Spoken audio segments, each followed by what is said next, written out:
Hello people of the internet, it's Amanda, and if you're new here on my channel, I usually talk about Japanese movies, dramas, entertainment. Sometimes I tap into other Asian pop culture topics as well. In today's video, we're here to talk about a Japanese movie that was recently distributed on Netflix worldwide. It stars one of my favorite actors, and that's the reason why I picked this up immediately as soon as it dropped.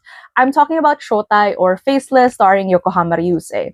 The vibe of the videos are just very conversational, very chatty, kind of like analyzing it with a friend that you meet up at a cafe, talking about them about a particular movie or work or something like that. And if that's not your cup of tea, then please feel free to click off. But if you're just here to have a very chill time and to find out if this film is entertaining, then please keep on watching. The story is basically about Kaburagi Keiichi, played by Yokohama Ryusei.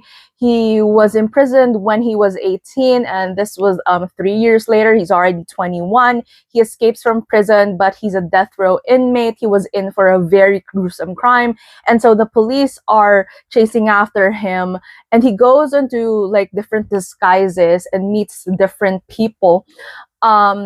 And that's basically like the premise of the movie. Keiichiro, or Kaburagi, is trying to prove his innocence, but some of the things in the cases doesn't match up. Like, people who meet him either try to like rein him in because there's a bounty on his head. Some try to help him out. Very typical. But overall, and again, I wouldn't spoil it for people who want to see this film, because again, it's very thrilling. In a sense, it's nothing novel.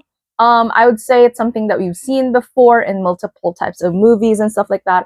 But I think for me, what's interesting about the plot of this film is it ends on a very kind of like hopeful note, I would say, which is very atypical for something that starts off very thrilling and also kind of like follows a very action thriller type of narrative. Now, if you're familiar with the works of the director of this, Michihito Fuji, he's worked on The Parades, the Japanese version adaptation of Hard Days. There's also like multiple works that he's worked with Ryusei, and most of them, it's a combination of like these very social commentary-esque films, and at the same time also there's a tinge of hopefulness to them, but also a bit of tragedy. So like that kind of familiarity with his works would give you kind of like a feel and a glimpse of why the direction, style, and the storytelling is as is. But if you're not much familiar, or you're not really into that kind of detail as to who directs what, then I think overall the tone of this film is, again, it's very exciting. There are moments that really puts you at the edge of your seat, but at the same time, it also just explores one thing, which is human nature and this yearning for just living life.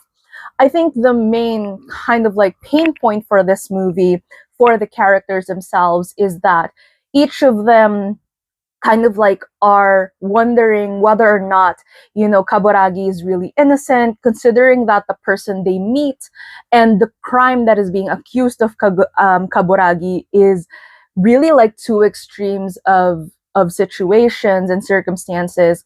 And so each of them also develop a kind of like relationship with them that kind of like allows them to look at the situation in a biased manner, but at the same time, like, it's the crime that is being accused of him is also something that cannot be ignored.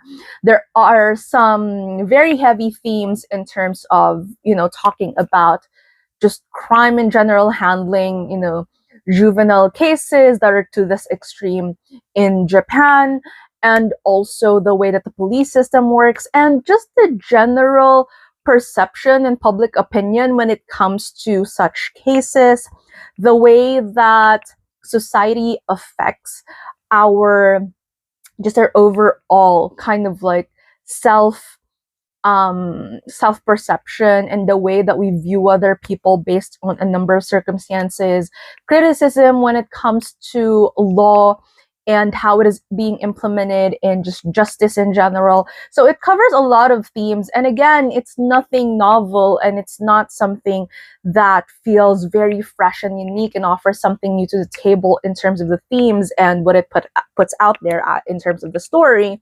But the way that it's paced and the way that the story was told, and I think because it is divided into kind of like sections with the way that Kaburagi is living out these different identities that he falls into in his pursuit to escape um, being captured by the police, and even the perspective of the police officer was constantly, seen chasing after him, very similar to like Asia Ver Voljan dynamic, if you will.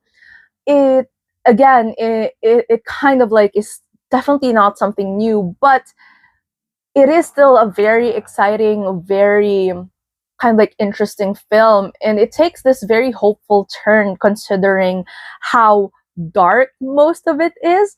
It also explores a little bit about the lives of each of the characters that Kaburagi interacts with.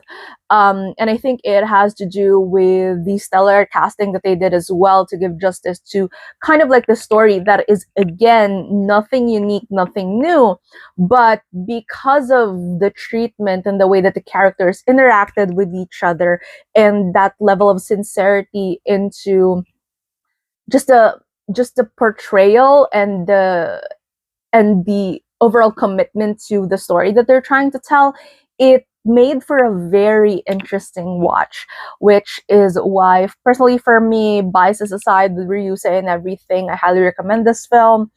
Um, I also think that it's definitely one of those films that, again, it's not something that gives you the sense of there's a massive plot twist in the end or something like that. Especially if you're a constant viewer of crime thriller types of narratives, you probably would have seen, where the plot is going a mile away.